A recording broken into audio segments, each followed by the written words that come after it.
Okay, so one of the reasons that you're not making progress, or you're always stumbling, or you're hesitating, you're doubting when you're making your way forward, is because probably very unconsciously you're putting blocks in your own way.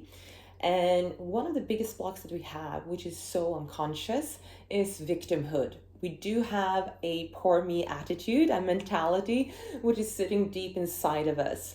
So, to do this exercise that I have, which is once you get it, super simple, can be quite confrontational. So, just be wary.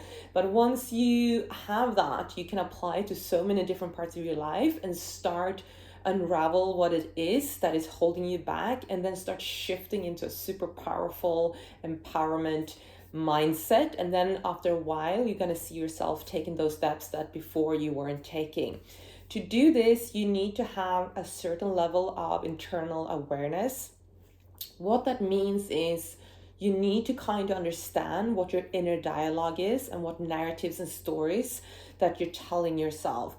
If you're not sure, if you've never done this before, the best and easiest way to start is to journal. Now, that sounds maybe like 6-year-old girl with a diary.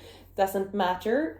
You need to take a first step. So that means getting a pen, a pad, paper, whatever. I just have a normal A4 like writing pad, and I write every single day.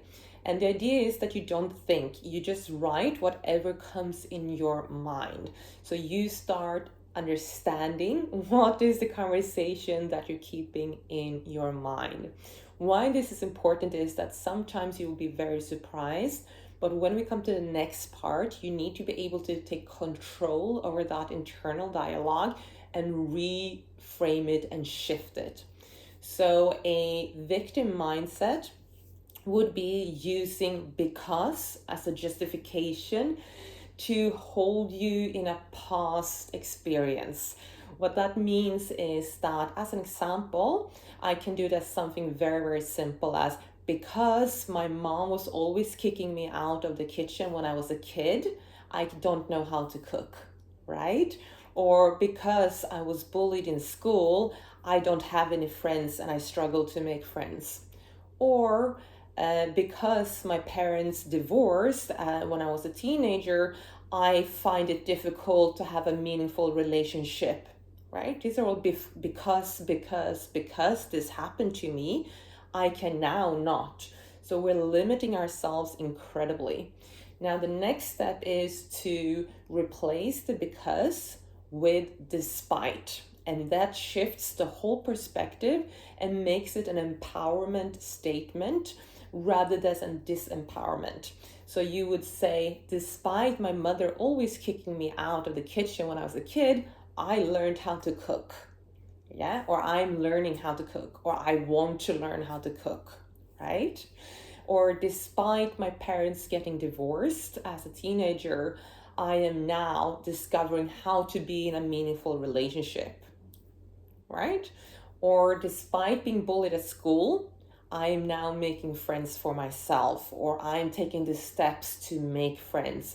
However you want to reframe that next part is to make it into a present action, a present wanting and willing to move forwards. Despite whatever happened to me in my past, I'm ready to let that go and move into the future and present that I want for myself. So stop using, if that is your thing, those things of because this happened to me, because it's only keeping you stuck where you are, keeping your past mindset, keeping you in a previous version of yourself that is not going to be beneficial and contribute to you moving forwards. So you can even do this as, you can write it down, left side, all of your beliefs that you believe is hindering you, that is unfair to you, that is blocking you, and has been treating you badly. Write it all down, and then on the next page or next column you write, because this happened, now you're doing what about it, or now you're stepping into what. Because despite what happened to me, I'm moving forwards and I'm taking control of my life, and I'm powerful to change my life. I hope this helped. Make a comment, follow, subscribe, and give it a like if you liked it.